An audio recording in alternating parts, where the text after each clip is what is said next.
Bismillahirrahmanirrahim. Assalamualaikum warahmatullahi wabarakatuh. Ila hadratin Nabi Mustafa Muhammadin sallallahu alaihi wasallam wa ala alihi wa sahbihi. Summa sallallahu mu'allifi hadzal kitab adratu syai'al alim wal alama. Al-Hashim al-Qadim al-Dimashqi. Nafa'ana Allah bi'ulumi wa amadana fi daran. الفاتحة أعوذ بالله من الشيطان الرجيم بسم الله الرحمن الرحيم الحمد لله رب العالمين الرحمن الرحيم مالك يوم الدين إياك نعبد وإياك نستعين اهدنا الصراط المستقيم صراط الذين أنعمت عليهم غير المغضوب عليهم ولا الضالين رب اغفر لي ولوالدي آمين بسم الله الرحمن الرحيم الحمد لله والصلاة والسلام على أشرف المرسلين سيدنا مولانا وحبيبنا وقرة أعيننا محمد صلى الله عليه وسلم وعلى آله وصحبه ومن تبعهم بإحسان إلى يوم الدين سبحانك لا علم لنا إلا ما علمتنا إنك أنت العليم الحكيم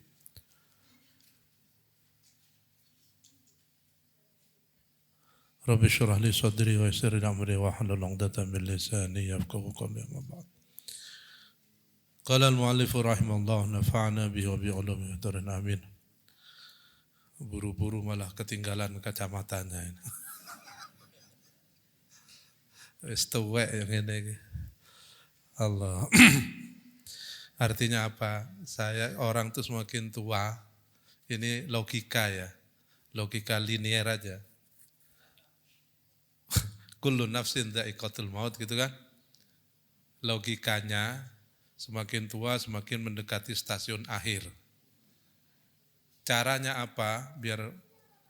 Karena ingat Islam itu sangat masuk akal. Ad-dinu aklun la dina liman la aklala. Agar orang mati itu juga masuk akal, maka caranya itu. Semakin tua orang semakin dikurangi kesehatannya. Nah, itu. Hingga ketika meninggal, memang sudah aus semua. Nah, itu secara logikanya begitu. Ya, secara aus. Atau dalam bahasa ini, kayak saya misalnya, semakin tua, orang kalau sudah 40 tahun ke atas, itu sudah mulai, ya namanya mesin ya, 40 tahun diputar terus, mulai timbul penyakitnya itu. Boyo, apa kolesterol, apa gitu. Artinya kenikmatan itu mulai Allah ambil. Yang dulunya bisa makan kepiting, sekarang sudah tidak bisa, dikurangi. Yang dulunya bisa makan daging, diambil kenikmatan makan daging oleh Allah. Itu artinya apa? Ya kita harus semakin mendekatkan diri kepada Allah. Ya, makanya orang kalau sudah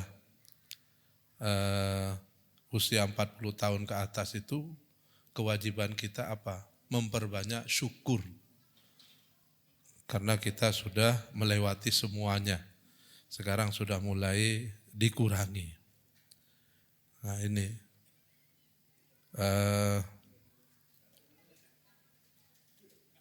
Bismillahirrahmanirrahim. Wa minal athari ma ruwiya an Mu'adz annahu qala ta'allamul ilma fa inna fi ta'allumihi lillah khasyatan wa talabatan wa ibadatan. Wa minal athari nan iku setengah saking athar dalam ulumul hadis, dalam mustalah hadis, dalam wacana ilmu hadis itu dikenal istilah hadis, ada sunnah, ada khobar, ada asar. Ini kalau dalam disiplin ilmu hadis. Hadis atau sunnah itu adalah ma udhifa ilan nabi min qaulin au fi'lin au takririn au sifatin. Segala sesuatu yang disandarkan kepada Rasulullah itu disebut dengan hadis. Baik perkataan beliau, qaulin au fi'lin atau perbuatan Rasul, au takririn atau pernyataan, sikap. Rasul diam itu hadis. Misalnya disuguhi makanan, terus beliau ya tidak dahar tapi tidak protes, itu hadis. Berarti makanan itu halal. Meskipun beliau tidak kerso. Kalau beliau ini bertentangan dengan syariat, mesti Rasul akan mengatakan ini tidak boleh. Rasul diam itu berarti status dari makanan itu halal. Kayak ta'amud do'ab itu ya. Nah, ada sunnah, bedanya dengan hadis bagi ulama yang membedakan.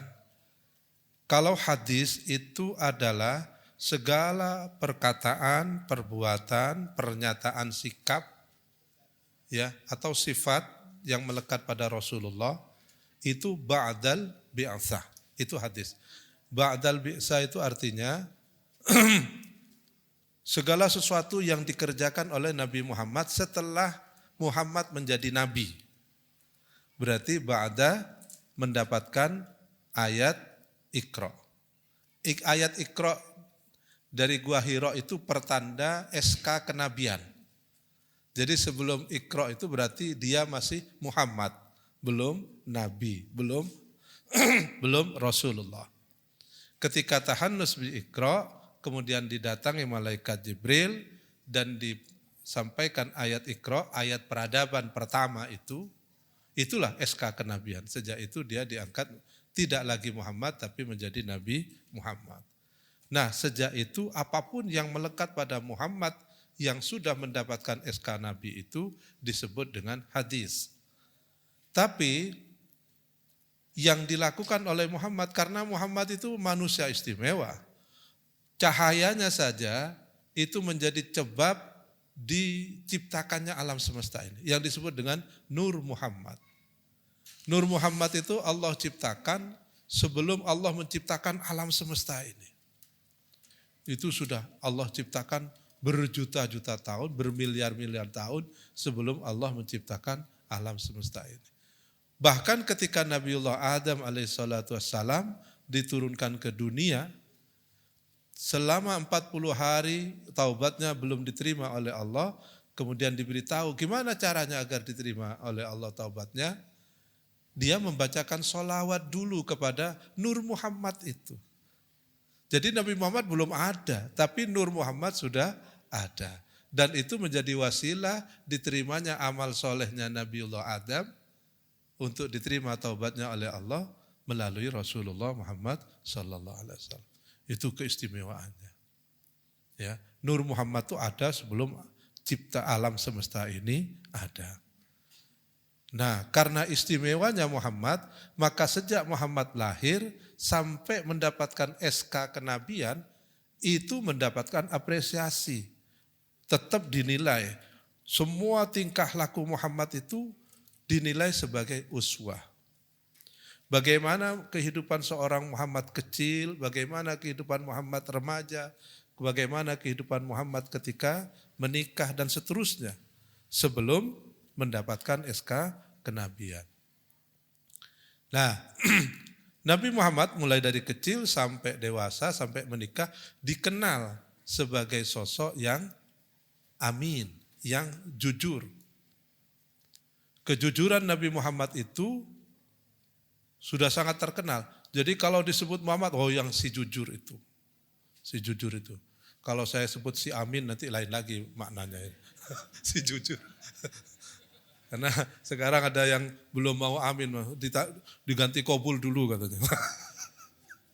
Ya itu repotnya. Politik sudah merusak agama ya begitu. Jadi Muhammad dikenal sosok yang sangat jujur. Kejujuran Rasulullah itu, kejujuran Muhammad itu menjadi uswah. Bahwa manusia itu hidupnya akan bahagia, akan mulia, modalnya cukup satu, jujur. Modalnya cukup satu, jujur. Karena jujur itu tidak akan menyiksa dirinya sendiri dan tidak akan merugikan orang lain. Maksudnya menyiksa diri sendiri itu apa? Orang tidak jujur itu dengan dirinya sendiri aja tersiksa. Maunya gini, hatinya ke sana, tapi kita tentukan yang lain. Agak nyerempet dikit ya. Kayak besok tanggal 14 ini. Orang yang tidak jujur, ya dia akan tersiksa. Dan bahkan ada sebuah hadis, ada 3 dosa besar, ya. Salah satunya, nomor satu adalah uququl walidain, menyakiti orang tua. Itu dosa besar. Min jumlatil kabair. Yang dosa besar kedua adalah membunuh manusia. Coba, menyakiti orang tua itu setara dengan dosanya membunuh manusia. Dan yang nomor tiga, itu adalah syahadatuz zur, persaksian bohong. Besok tanggal 14, kalau hati kita mengatakan A, tapi tangan kita C, itu namanya syahadatuz zur. Ya, syahadatuz zur itu persaksian bohong, pertanggungjawaban kita di hadapan Allah Subhanahu wa taala. Hukum memilih itu hukum nasbul imamah wal imarah, itu kewajiban bagi kita semua. Tapi maksud kewajiban itu artinya apa? Pertanggungjawaban kita ke hadapan Allah, bukan di hadapan manusia. Enggak ada urusannya dengan manusia. Saya milih siapa, milih apa, itu tidak bertanggung jawab kepada manusia, tapi bertanggung jawab kepada Allah. Makanya beda pilihan itu jangan menyebabkan rusaknya hubungan persaudaraan. Enggak ada hubungannya. Nah gitu loh ya, ini mulai tambah panas masalahnya ini. Ya, hawanya mulai panas. Saya kalau setiap masuk ruangan diskusi, seminar, obrolannya ya itu aja. Enggak ada hubungannya. Wala taziru waziratun wizra ukhra. Ini persoalan tanggung jawab kita langsung dengan Allah. Sudah enggak ada hubungannya, persaudaraan tetap. Beda pendapat ya, namanya beda selera gitu ya. Tapi tanggung jawabnya tetap kita harus pertahankan. Nah, lo amin lagi nanti. Kobul gitu. Nah, yang satunya enggak punya ikon, repot juga ya. Mosok satunya walad dolin kan repot. Ya. Oke. Saya kembali kepada Rasul itu, alamin. Bagaimana Rasul mencontohkan ketika Rasulullah berdagang, berkongsi dagang dengan Siti Khadijah, ya. Ya modalnya kejujuran itu sehingga Rasul menjadi miliuner. Kalau sekarang sudah miliuner. Bayangkan mahar atau mas kawinnya Rasul itu ketika melamar Siti Khadijah itu 134 unta. Kalau satu unta itu 35 juta, kali 100 saja, sudah berapa miliar itu. Itu Rasulullah, contoh itu, pemuda yang sukses. Enggak seperti sekarang, maunya nikah kawin tapi enggak mampu beli mahar. Maharnya apa? Al-Quran terjemahan hadiah dari Depak. Sama seperangkat alat sholat. Itu pun sumbangan dari Pak D dan Bule. Orang modal belas. Ya, Rasulullah mencontohkan ini loh pemuda ha'anada. Khairun nas dhu hasabin qadimin wa aqama lin nafsihi hasaban jadida. Orang yang baik itu, terbaiknya manusia adalah manusia yang memiliki nasab yang mulia, anak turunan mulia, anak wong api, ya, turunan mulia, nasab wong api. Tapi tidak berhenti di situ. Summa aqama li nafsihi hasaban jadida. Dia berdiri dengan dirinya sendiri menjadi pribadi yang berkarakter, menjadi pribadi yang unggul, menjadi pribadi yang sukses. Tidak bergantung dari nama besar orang tua. Itu khairun nas. Disebutkan seperti itu. Dan itu dicontohkan oleh Rasulullah. Rasulullah memberi contoh, ini loh kalau kamu mau menikah, mau kawin itu harus modal. Jangan gak punya modal inginnya kawin, nah gitu ya. Maharnya gratisan. Ya. Itu pun nanti nunut di mertua indah. Ya. Tapi ini jangan dipahami nanti malah tambah wedi gak gelem rabi. Dah. Ya. Waduh, saya nunggu cukup dulu ini gajinya, mau menyamai Rasulullah ya kapan? Gak kawin-kawin. Jadi Joko tuwek iku lah. Itu malah dosa begitu itu. Ya artinya apa? Maksud hikmah itu Allah ngasih kesempatan masa muda itu gunakan semaksimal mungkin. Karena orang masih usia muda itu semuanya optimal. Tenaganya maksimal, pikirannya lagi cerdas-cerdasnya. Gitu kan, membangun networking yang seluas-luasnya. Itu yang diajarkan oleh Rasulullah.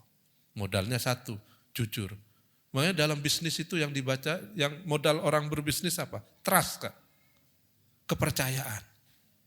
Lo gimana mau berbisnis nggak ada modal kepercayaan? Nggak bisa, sebesar apapun. Trust itu dicontohkan oleh Rasulullah. Nah, itu disebut dengan as-sunnah. Ya, as-sunnah. Karena terjadi sejak Rasul lahir. Setelah ba'dal bi'tsah baru disebut dengan hadis, ya. Setelah ba'dal bi'tsah disebut dengan hadis. Itu. Jadi Rasulullah itu sebenarnya sudah makanya disebut. Tapi begitu Rasulullah membangun rumah tangga, dia contohkan juga.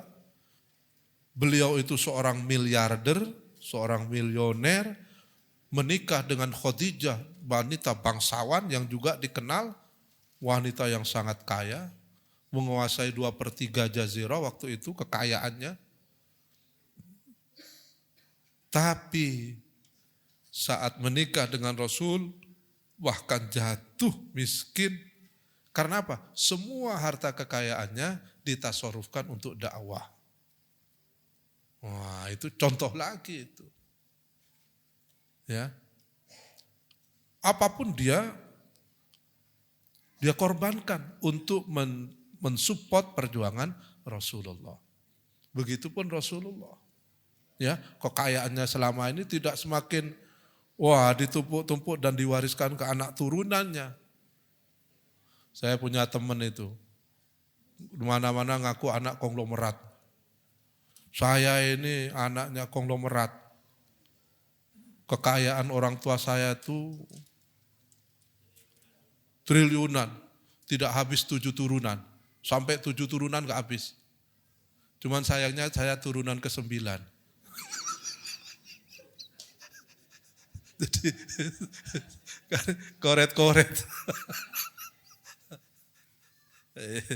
Turunan ke-9 sentek, karek utang itu. Nah, kembali lagi ke kitab, balik ke laptop ini ya. Wa minal asar, nah ini saya ingin menjelaskan ini asar. Asar itu bukan Rasulullah, tapi sahabat. Jadi kalau hadis atau sunnah itu apapun yang dikatakan, yang diperbuat, yang ditakrirkan oleh Rasulullah sendiri. Ada di bawah hadis namanya khobar. Khobar itu apa-apa yang dikatakan oleh para sahabat Rasul. Itu namanya khobar. Ya. Tapi terkadang juga khobar itu juga nyampe kepada Rasulullah dengan cara disandarkan. Sahabat berkata ingin menjelaskan sikap Rasul. Itu ada juga yang disebut khobar. Di bawah khobar disebut dengan asar. Asar itu tidak sampai Rasul. Bukan Rasul. Maksimal sahabat yang berkata atau para tabi'ut, tabi'in. Jadi ini ada istilah sendiri. Kalau disebut asar itu berarti bukan Rasulullah. Kalau khabar bisa Rasulullah tapi sangat jauh. Mayoritas biasanya khabar itu untuk mengatakan ini hanya sampai kepada seorang sahabat. Kalau hadis, itu Rasul. Yang berkata Rasul, yang berbuat Rasul, yang bersikap itu Rasul langsung. Makanya karena dinisbatkan kepada Rasul harus diteliti. Benar enggak ini sampai kepada Rasul? Nah itu ya, hadis itu diteliti. Apakah ini benar? Kalau benar disebut dengan sahih. Ya kan? Sahih, betul. Itu memang betul Rasulullah. Tapi ada yang dhaif. Dhaif itu artinya apa? Bukan dari Rasulullah. Dicurigai. tidak berasal dari Rasulullah. Kenapa harus diteliti gitu? Karena hadis itu sumber kedua dalam ajaran Islam setelah Al-Quran. Makanya ada orang barat yang kalangan ilmuwan, tapi tujuannya mempelajari Islam, mendalami Islam, tujuannya tidak ada lain hanya untuk mencari kelemahan Islam. Itu disebut dengan kalangan orientalisme. Wah, banyak sekali sarjana-sarjana barat, orang-orang barat itu artinya non-muslim ya, bukan wilayah. Australia itu juga disebut barat meskipun berada di timur Indonesia. Barat itu artinya kalangan non-muslim, sebutan tuh. Oriental itu ada banyak ya. Joachim Wah, ada nama-nama yang proyek Joseph Sah dan lain sebagainya. Salah satunya mengatakan hadis itu tidak benar sampai kepada Rasul. Disebut dengan teori projecting back, ya, Joseph Sah itu. Saya kasih contoh. Gimana orang non-muslim, orang kafir, orang non-muslim itu berusaha menghancurkan Islam. Caranya apa? Mematahkan pemahaman orang Islam terhadap Al-Quran dan As-Sunnah dengan Al-Hadis itu. Awal menyerang Al-Quran. Al-Quran itu buatan Muhammad. Al-Quran itu bukan wahyu Tuhan. Kamu jangan percaya, itu ilusi. Perkataan Muhammad, karangan Muhammad, tulisannya Muhammad. Terbantahkan dengan sifat al-ummi. Muhammad itu ummi. Muhammad itu tidak punya guru. Muhammad tidak bisa baca, Muhammad tidak bisa menulis. Muhammad hanya bisa menyampaikan ilmu, Muhammad hanya bisa menyampaikan kebenaran. Siapa gurunya? Malaikat Jibril. Makanya Rasul lahir tidak punya bapak. Usia pertumbuhan, ibunya meninggal, kakeknya meninggal. Jadi enggak sempat berguru kepada siapapun. Dan tidak bisa menulis. Dengan demikian, apa dasarnya Muhammad dikatakan penulis Al-Quran? Dia enggak punya guru. Berguru ke siapa? Nulis saja enggak iso. Itu al-ummi ya. Akhirnya ganti menyerang ke hadis. Hadis diserang. Diserang itu artinya apa? Dirontohkan. Memang buku-buku hadis, kitab-kitab hadis itu ditulis 2 abad setelah Rasul wafat. Tepatnya pada masa Umar bin Abdul Aziz. Mulai dikumpulkan. Tapi sejatinya hadis itu sudah ada, sudah ditulis sejak zaman Rasulullah sendiri. Para sahabat memang diam-diam menulis petuah-petuahnya dari Rasulullah itu. Tapi tidak berani terang-terangan. Kenapa? Karena Rasul melarang. Rasul melarang. Kenapa Rasul melarang? Karena pada masa itu masa masih aktifnya turunnya Al-Quran. Takut-takut tercampur antara hadis dengan Al-Quran. Nah itu kenapa Rasul melarang. Tapi pasca wafatnya Rasulullah, itu mulai orang merujuk kepada hadis dan mulai dibukukan sejak zaman Umar bin Abdul Aziz. Seorang khalifah, memang anak turunannya dari Umar bin Abdul bin Khattab, ya, yang dikenal sangat adil gitu ya. Yang masyhur ceritanya bahkan menerima tamu dilihat dulu di istana itu. Kalau tamu keluarga maka jangan menggunakan fasilitas istana. Karena ini dibayar oleh pajak negara. Kalau sekarang dibalik, justru karena keluarga harus pakai fasilitas negara gitu ya. Nah itu Umar bin Abdul Aziz. Pada masa itu diperintahkan untuk melakukan kodifikasi, hadis dikumpulkan. Masa 200 tahun ini secara logika tidak mungkin. Gimana caranya orang 200 tahun itu generasi berapa? Paling tidak 4 generasi. Kok bisa muncul tulisan ini hadis Nabi dengan redaksi seperti itu tuh gimana? Wong pada masa sahabat itu sendiri enggak ada tulisan. Itu kan? Dibuat Kita itu berpikir ulang, iya benar enggak ya? Ini hadis Rasulullah. Apa kekuatan hadis itu? Kekuatan hadis itu terletak pada sanad. Sanad itu artinya apa? Orang yang meriwayatkan, orang yang menceritakan. Dan sanad itu sampai kepada Rasulullah. Jadi Rasul bersabda atau disaksikan oleh sahabat, berkata pada sahabat, sahabat ini kemudian menyampaikan kepada muridnya seorang tabi'in, tabi'in menyampaikan pada muridnya lagi tabi'ut tabi'in, baru menyampaikan kepada imam hadis. Ini kan 4 generasi. Ini logikanya sanad itu seperti itu. Jadi Rasul mengajarkan kayak pengajian gini pada para sahabat yang hadir karena sahabat itu sibuk cari nafkah juga, sehingga tidak semua sahabat hadir. Setiap majelis Rasul itu tidak semua sahabat hadir, gantian. Yang hadir itu juga gantian. Ya. Nah, Rasul menyampaikan kesempatan pengajian ini, Rasul menyampaikan begini, sahabat yang hadir menyampaikan kepada yang tidak hadir mengajarkan kepada muridnya dan terus bersambung. Minimal 4 generasi sampai 5. Itu kemudian ditulis jadi hadis. Nah, problemnya gimana cara memastikan bahwa ini betul-betul dari Rasulullah? Maka ilmu yang paling ketat meneliti keabsahan itu ya ilmu hadis itu. Ilmu hadis itu meneliti, bahkan disebut dengan takhrij ya. Ilmu takhrijur rawi itu ilmu yang meneliti tentang kredibilitas seorang rawi setelah sahabat. Kalau sahabat tidak perlu diteliti. Kenapa? Orang kalau sudah mendapat predikat sahabat pasti surga. Jadi nggak perlu diteliti. Mau neliti orang yang sudah di surga. Ya, sudah asumsinya begitu.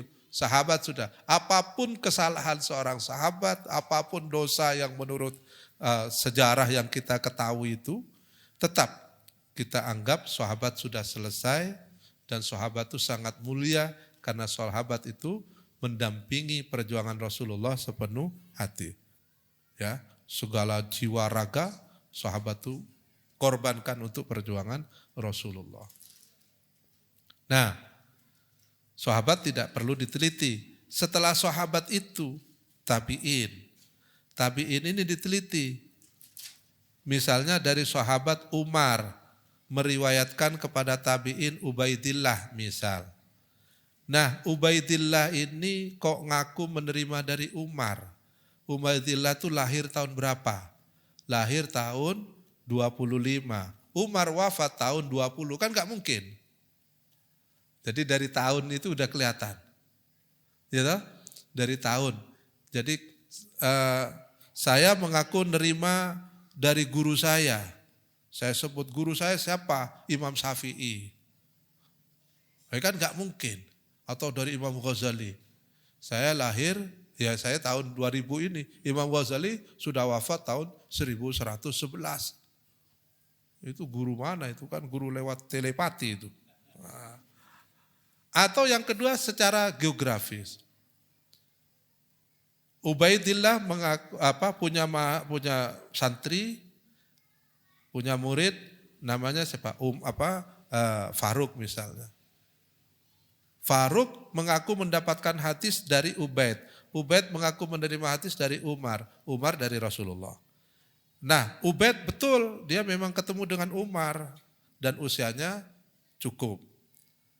Tapi Faruk ini ngaku menjadi santrinya Ubaid. Sekarang dicari. Tahun kelahirannya gimana? Oh ya, Ubaid meninggal tahun 25. Faruk lahir tahun 10 misalnya. Masih masuk akal. Ya toh, 15 tahun masuk akal. Tapi ternyata Ubaid itu di Madinah, Faruk di Bantul. Nah misalnya ya. Ternyata Faruk orang Bantul, ngaku berguru kepada Ubaid tabi'in yang ada di Madinah. Tahun itu loh, bukan sekarang. Kalau sekarang kan telekonferensi bisa ya. Tahun dulu kan gak ada WhatsApp, gak ada apa ngaku. Kelahiran Bantul kok ngaku berguru ke sana itu. Nah itu dari sisi geografis sudah tidak bisa dipercaya. Itu ya. Jadi cara meneliti dari sisi tahun kelahiran, dari tahun wafat, kemudian dari lokasi kelahiran dan tinggal, kemudian dari kejujuran, kepribadian. Ada rumus paling utama dalam riwayat hadis itu, rawi yang tertinggi itu kalau dia punya sifat adlun, dhabitun, atau disebut dengan thiqah. Thiqah itu artinya seorang rawi yang adil dan dhabitun itu artinya cerdas. Hafalannya itu kuat, itu dhabit. Kalau dia adil dan dhabit, maka disebut thiqah. Kalau thiqah, maka bisa dipercaya. Nah, sekarang bagaimana kalau adil tapi tidak dhabit? Adil itu artinya apa? Jujur. Punya integritas. Apalannya enggak patek kuat, tapi adil. Oh, masih bisa diterima, meskipun lemah. Tapi kalau dia itu cerdas, cuman tidak jujur, itu enggak diterima. Oh, sudah selesai. Jadi dia itu dhabit, cerdas, apalannya kuat, memorinya kuat. Kayak dicontohkan sekarang ini kan sudah mulai banyak. Yang terkenal di Indonesia itu Pak, Said Agil Sirot itu ya.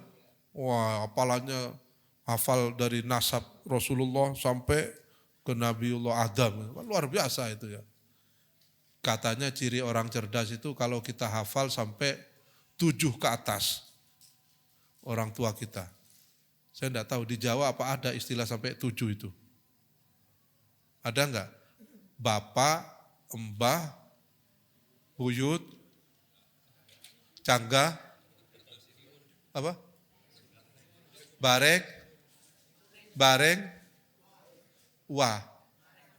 Terus gudeg. Itu yang keberapa? Bapak, embah, buyut, cangga, barek, udeg. Apa? Gantung sumur, siwur, terus sudah. Gantung sumur ya, ada yang gantung langit. Oh hebat ya Jawa ya, punya sampai 7 juga berarti ya. Sampai 7 turunan. Kalau yang ke-8 sudah miskin itu ya. Kentean warisan itu sudah. Wah saya turunan konglomerat.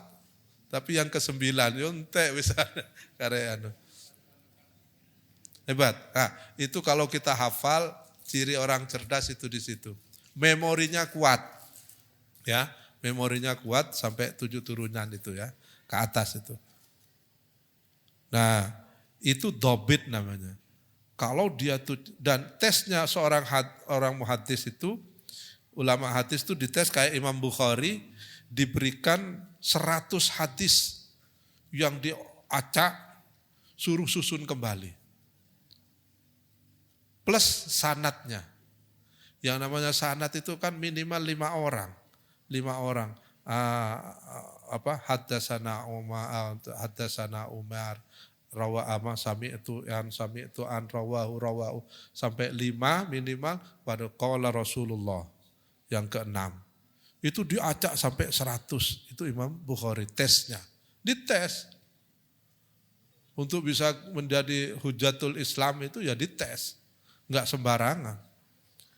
Hafalannya kuat enggak? Dites, susun kembali. Ternyata benar, itu Imam Ghazali.